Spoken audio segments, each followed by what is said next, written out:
بسم اللہ الرحمن الرحیم. ناظرین، ہٹ سٹوری کے ساتھ میں ہوں شمشاد مانگٹ.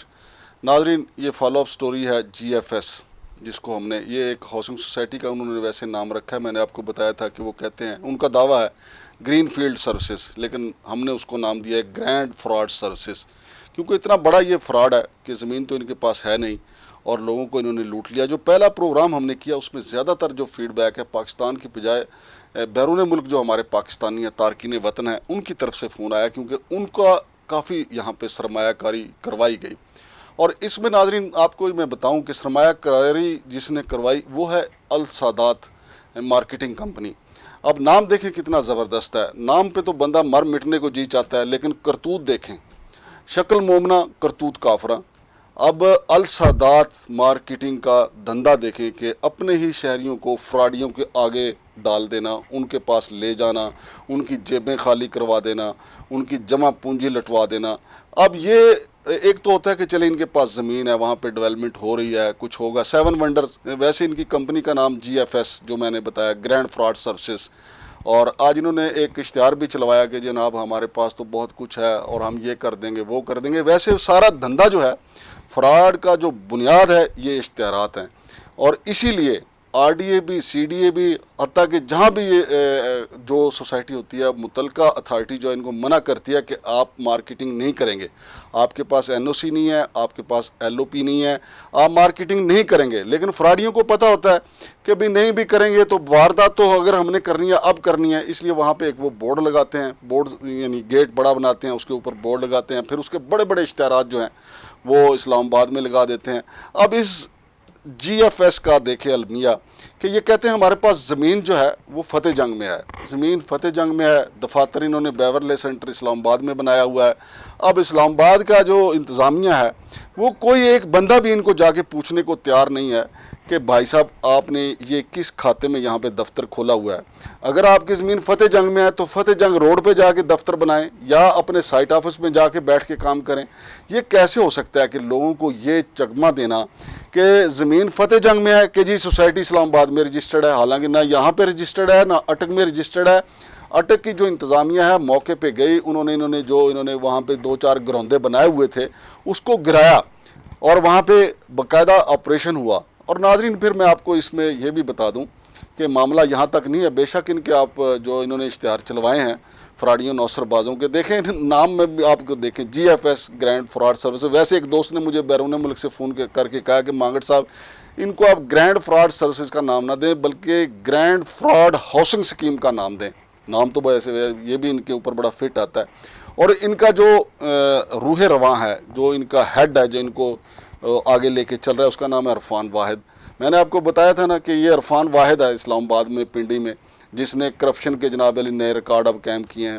اب دوسری سوسائٹیاں جو ہیں وہ اس سے بڑی مروب نظر آتی ہیں کہ جی عرفان واحد نے یہ کیا، عرفان واحد نے کہیں سے این او سی نہیں لیا، عرفان واحد نے جناب علی کہیں سے ایل او پی نہیں لیا. پھر عرفان واحد کا یہ تذکرہ ہوتا ہے کہ جناب اس کو نیب کا نوٹس آیا، اور نیب کا بھی میں آپ کو ناظرین بتا دوں کہ 2022 میں نیب نے ان کو لیٹر لکھا کہ آپ بتائیں کہ اب تک آپ نے کتنی فائلیں سیل کی ہیں، آپ بتائیں آپ کے پاس این او سی کتنا ہے، کتنی زمین کا ہے، آپ بتائیں کہ آپ نے اب تک کتنی زمین خریدی ہے. تو اس میں تو عرفان واحد جو ہے وہ کاریگر نظر آتا ہے، کیونکہ لیٹر آیا ان کے پاس اور لیٹر کی کاپی آپ ہماری سکرین پہ بھی دیکھ رہے ہوں گے کہ لیٹر ان کو ملا، لیکن انہوں نے نیب کو جواب نہیں دیا. نیب کی اپنی مجبوریاں ہیں، کیونکہ اس کو جو عوامی توقعات کے مطابق کام کرنا جو ہے وہ ان کے لیے اس لیے مشکل ہو جاتا ہے کہ ان کے اوپر پولیٹیکل پریشر زیادہ ہوتا ہے. بے شک کوئی بھی دور حکومت ہو، ان کا اصل کام یہ ہوتا ہے کہ سیاسی جماعتوں کی، سیاستدانوں کا بازو مروڑنا. اس لیے عوامی فلاح کا جو کام ہے بنیادی تو ویسے نیب بنانے کا مقصد یہ ہے کہ اس قسم کے فراڈیوں کو پکڑنا اور ان کو روکنا، اس فراڈ کو روکنا. نیب نے خود ایک نوٹیفیکیشن کیا تھا کہ جب تک کسی بھی ہاؤسنگ سوسائٹی کے پاس این او سی اور ایل او پی نہیں ہوگا وہ اس وقت تک اشتہارات نہیں دے سکتے. لیکن نیب چونکہ وہ ایک نوٹس جاری کر کے ان کی یقینی طور پہ ان کی فائلوں میں پڑا ہے نیب کی، وہ اس کے بعد وہ ٹھنڈے ٹھار ہو گئے، بھول گئے، ان کو اتنے کام پڑے. بشرا بی بی کا کیس کھل گیا، عمران خان کا کیس کھل گیا، اور بے شمار کے سیاسی، اس سے پہلے اگر آپ جائیں تو شہباز شریف کے کیس کھلے ہوئے تھے، جو آج حکومت میں پی ڈی ایم کے کیس کھلے ہوئے تھے. لہذا جی ایف ایس جو ہے ان کو فراڈ کرنے کا اس لیے موقع ملا کہ نیب کے پاس ٹائم نہیں تھا کہ ان فراڈیوں کو جا کے بیورلی سینٹر سے پکڑتے. اور یہ اس کا دعویٰ ہے عرفان واحد کا، یہ اپنے نجی محفلوں میں کہتا ہے کہ جی نیب میری جیب میں ہے، ایف آئی اے میری جیب میں ہے. حالانکہ جیب اس کی جو ہے، جیب میں اس کی یقیناً لوٹا ہوا پیسہ تو ہے، لیکن ایسا نہیں ہے کہ نیب اس کی جیب میں ہے اور ایف آئی اے بھی اس کی جیب میں ہے. ایک وقت آئے گا جو ہی نیب کو تھوڑی سی فرصت ملی تو آپ دیکھیں گے کہ نیب پھر ہتھکڑیاں لگا کے عرفان واحد کو کس طرح لے کے جائے گا. بلکہ ہتھکڑیاں لا کے لے جانے کی ضرورت نہیں پڑتی. وہ جب اس کو بلائیں گے پھر وہاں پہ گلے خشک ہو جاتے ہیں، جواب نہیں دیا جاتا. ایک دو سوال، یہ 5 سوال جو میں نے آپ کو کہا ہے کہ جو نیب نے ان سے پوچھے، اس کا جواب ابھی تک انہوں نے نہیں دیا ہے کہ ان کے پاس رقبہ کتنا ہے اور کہاں سے خریدا ہے، کس سے خریدا ہے، کہاں ہے اور یہ کس طریقے سے. اور پھر دوسری بات اب جو نیا کٹا کھل گیا ہے کہ سمندر پار پاکستانی جو ہیں وہ بہت پریشان ہیں، ان کو لوٹا گیا ہے. اور حکومت بھی یہ چاہتی ہے کہ سمندر پار جو پاکستانی ان کا اعتماد بحال کیا جائے. اعتماد بحال کیسے ہوگا؟ میں تو کہتا ہوں یقین مانیں کہ یہ جو دوسرے مقدمات جو ہیں 9 مئی والے جو ملٹری کورٹس میں لے جانے کی باتیں ہو رہی ہیں، اس کی مخالفت بھی ہو رہی ہے. یہ جو لینڈ مافیا کے مقدمات ہیں، خاص طور پہ جو ہمارے سمندر پار پاکستانیوں کو لوٹا گیا ہے، ان کے مقدمات ملٹری کورٹس میں لے جائیں. یقین مانیں 15 سے 20 مقدمات بھی اگر ملٹری کورٹ میں چلے جائیں، باقیوں کا قبلہ ویسے ہی درست ہو جائے گا. باقی لینڈ مافیا والے یا تو یہ دھندا چھوڑ دیں گے یا پھر جناب علی وہ سب کو ادائیگیاں کرنا شروع کر دیں گے، سب کو ان کے پیسے ملنا شروع ہو جائیں گے. اصل میں ان کو جرت یہاں سے ملتی ہے کہ جب ان کو یہ یقین ہو جاتا ہے کہ ادارے کسی اور کام میں مصروف ہیں. اب آپ آ جائیں ایف آئی اے کی طرف.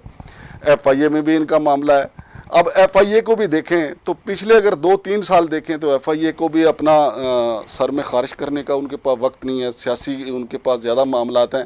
ایف آئی اے کے پاس درخواستیں گئی، وہ سٹوری میں آپ کو الگ سے بتاؤں گا کہ ایف آئی اے کے سائبر کرائم سے ریکویسٹ کی گئی کہ اس مافیا کو روکیں، گرینڈ فراڈ سروسز کو روکا جائے. اب سائبر کرائم والے کا معاملہ یہ ہے، میری ان سے بات ہے، ان کا یہ کہنا ہے کہ ہمارے پاس ہزاروں نہیں لاکھوں درخواستیں ہیں. لیکن آپ کو پتہ ہے کہ جس خاص درخواست پہ ایف آئی اے نے کارروائی کرنا ہوتی ہے، جس کا انہیں حکم آ جاتا ہے، وزیر داخلہ حکم دے دیں یا پرائم منسٹر حکم دے دے یا پی ڈی ایم کی کوئی اور شخصیت ان کو حکم دے دے یا اس سے پہلے جو دور حکومت تھا ان کی کوئی شخصیت ان کو حکم دے دے، تو ایف آئی اے کا جو سر فہرست کام ہوتا ہے اس سفارش کے مطابق کام کرنا ہوتا ہے. بے شک اس سفارش کے مطابق جس پہ کارروائی کی جا رہی ہے اس کا جرم چھوٹا ہو سائبر کرائم کا، لیکن وہ کہتے ہیں کہ یار پہلے تو بڑے جو لوگ ہیں ان کو مطمئن کریں، ان کو بعد میں دیکھ لیں گے. حالانکہ یہ بڑے جرم ہیں. اگر سائبر کرائم ایکٹ کے تحت ان فراڈیوں کو روک لیا جاتا تو آج سمندر پار پاکستانی لٹنے سے بچ جاتے. اور چونکہ ایف آئی اے کی اپنی مجبوری، میں نے جیسا کہ آپ کو بتایا، اور پھر دوسری طرف آ جائیں کہ اینٹی کرپشن، چونکہ یہ محکمہ جو ہے، یہ جو سوسائٹی ہے یہ پنڈی میں ہے اور پنڈی پنجاب کا اینٹی کرپشن کا محکمہ ہے. اب چودھری پرویز لائی کے خلاف کتنے مقدمات درج کیے ہیں؟ وہ چونکہ سیاسی نیت کے ساتھ ہیں، سیاسی نوید کے مقدمے ہیں، اس لیے 3 مقدمات میں وہ بری بھی ہو چکے ہیں. لیکن یہی پنجاب کا اینٹی کرپشن اگر عرفان واحد اور اس کے گروہ کے خلاف مقدمے درج کرتا تو آج عرفان واحد جو ہے ہاتھ باندھ کے لوگوں کے سامنے کھڑا ہوتا اور سمندر پار پاکستانیوں کو آوازیں دے رہا ہوتا. پاکستان کے ایئرپورٹ پہ کھڑے ہو گئے کہ اللہ کا واسطہ آ کے پیسے لے جائیں، میری جان چھڑا دیں. اور اب معاملہ یہ ہے کہ سمندر پار پاکستانی جو ہیں وہ ہمیں فون کر رہے ہیں کہ مانگڑ صاحب اس کا کیا حال ہے. میں کہا بھائی اس کا تو ایک ہی حال ہے، آپ درخواستیں دو، درخواستوں کا پریشر بڑھاؤ، ایف آئی اے کو درخواستیں بھیجو، نیب کو درخواستیں بھیجو اور تمام ٹی وی چینلز کو درخواستیں بھیجو، تمام اخبارات کو درخواستیں بھیجو کہ جی ایف ایس جو ہے یہ ہاؤسنگ سوسائٹی نہیں ہے، یہ گرین فیلڈ سروسز نہیں ہے، یہ گرینڈ فراڈ سروسز ہے، گرینڈ فراڈ سروسز ہے.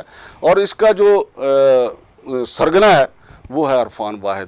عرفان واحد صاحب، یہ سب کچھ ادھر رہ جانا ہے. لوگوں کی مت جیبوں کے اوپر ہاتھ صاف کرو، لوگوں کو مت ٹینشن دو. لوگ پہلے ہی بہت ٹینشن میں ہیں، سمندر پار پاکستانی پہلے ہی بہت بے چین ہے. انہوں نے آپ کے اوپر اعتبار کیا. او السادات والوں اپنے نام کی علاج رکھو. عرفان نے تو اپنے نام کی لاج نہیں رکھی، لیکن السادات والوں آپ تو اپنے نام کی لاج رکھو.